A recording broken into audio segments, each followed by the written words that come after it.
Give me 1 second.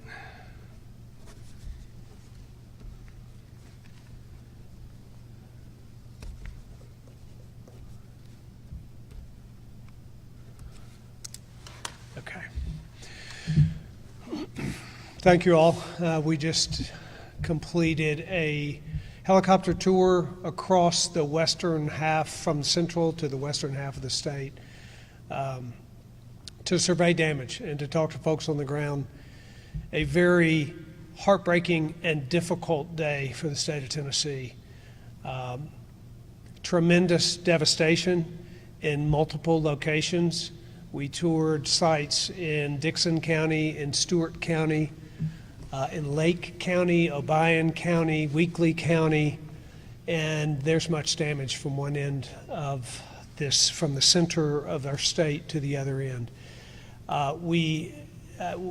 In just a minute, Alex Pelham from TEMA will give you details about numbers and statistics, but I can just tell you that it's been a very difficult day for many of our neighbors here in our state and neighbors in surrounding states. We're reminded that in just a moment, lives are lost, livelihoods are lost, and lives are changed forever. And we saw that across our state today. It was a very difficult day. But I will say as well that there was an immediate response from law enforcement, from first responders across the state, and an immediate response from the communities there as well. People reaching out, we saw it, like Tennesseans do, to come alongside their neighbors. A great deal of hope in the midst of real devastation in our state. There is much work to be done, and it has just begun, the cleaning up and the beginning to rebuild, but clearly there is much to do, but there's much hope for it being done.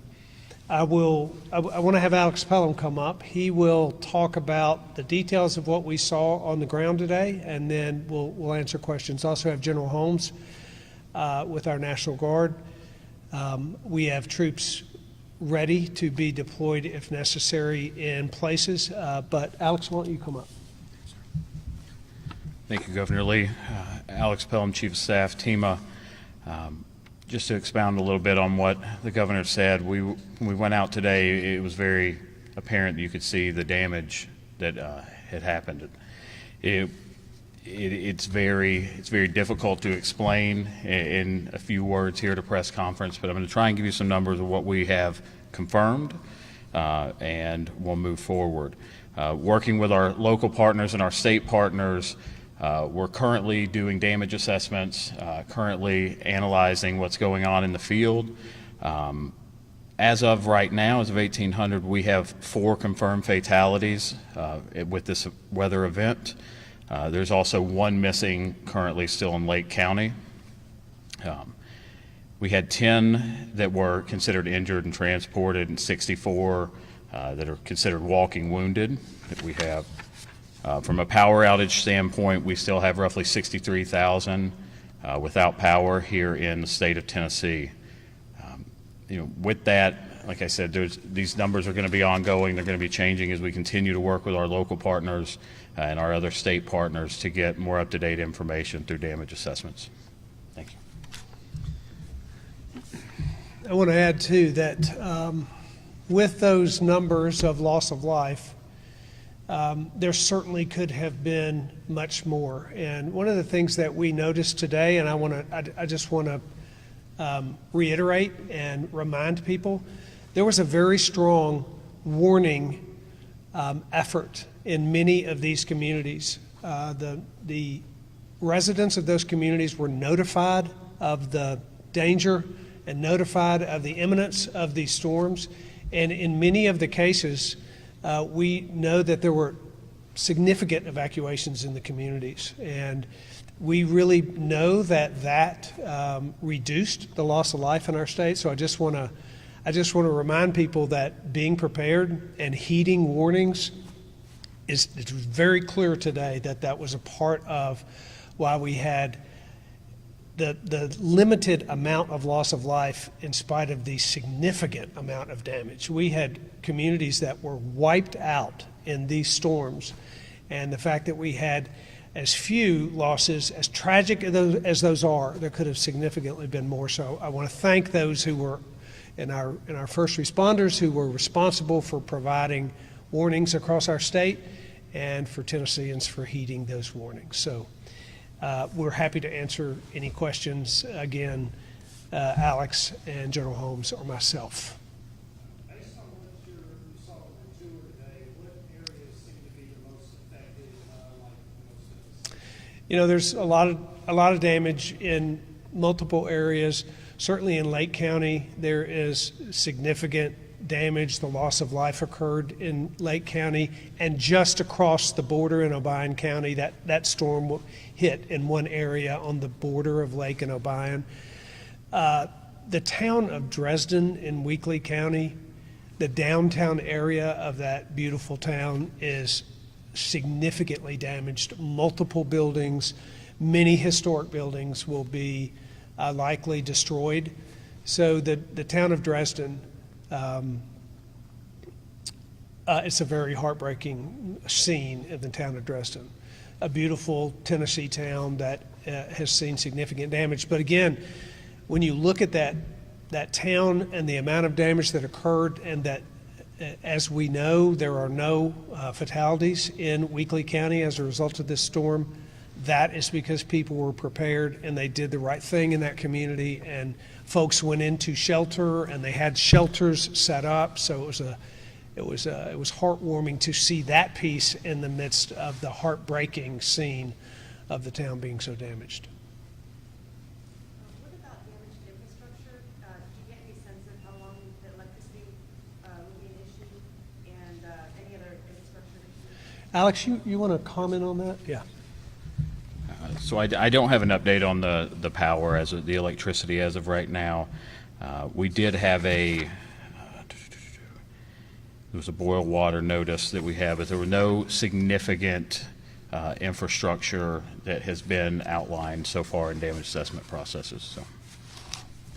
I have a question for you possibly. Is there any concern, since it's obviously brought a lot of cold air in, and a lot of people are out of power, are you all doing anything to make sure people have the heat they need during this time?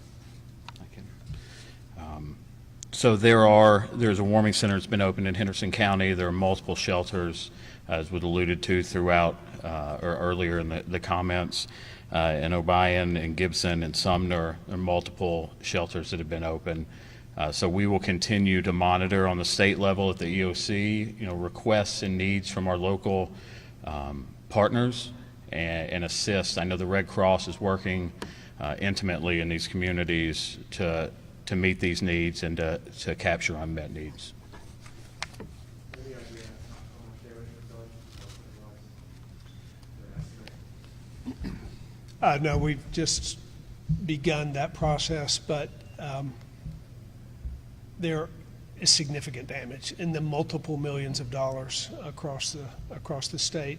We looked at damaged homes, a large number of damaged homes in Dixon County, in Stewart County, besides the Obion, Weakley, and Lake counties that we talked about. So there are a number of places where damage occurred, and it's significant. So, but we haven't begun the process of assessing how much yet.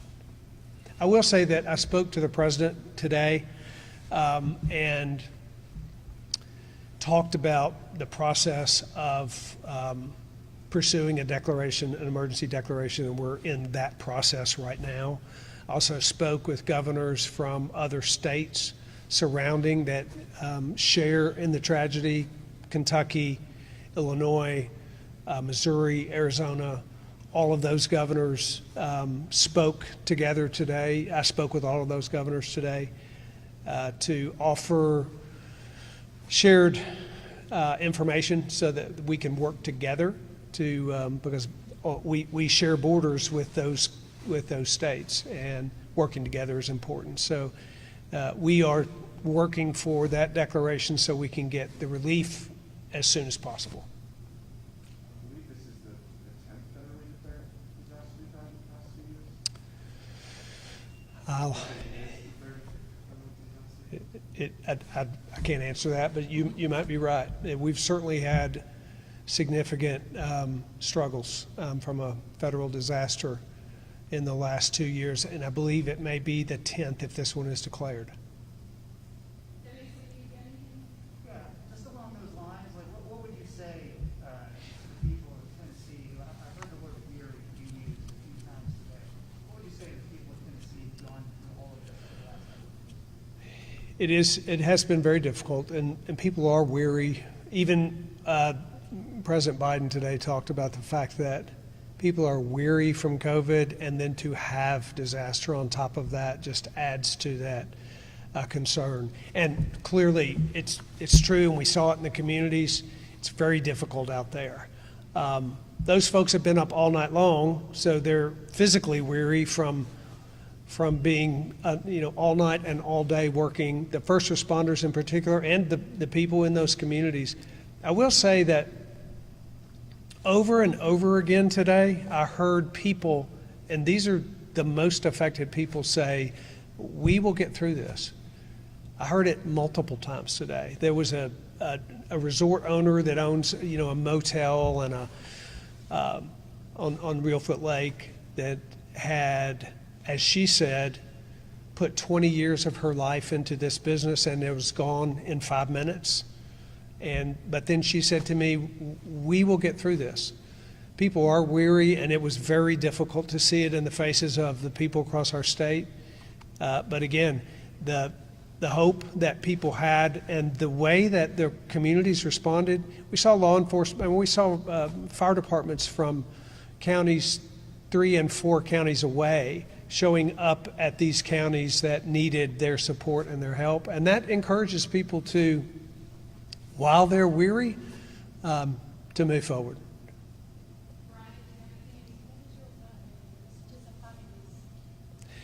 Our hearts go out to the families. It was once again devastating to see families who have lost virtually everything. And we see them out there on the ground today. But we want them to have hope. And because of the response of the communities, Tennesseans step up and respond. They do in remarkable ways. We see it over and over again. But we also have help from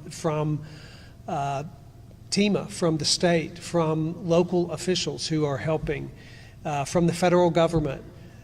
Because of, for example, the phone call with the president today and the assurance that the federal government will step in there. There's hope for these families. There's also tremendous hope. The Red Cross, churches are reaching out in those communities. So there's hope to be found, but it's a tough, tough road through the opening days of a tragedy like this.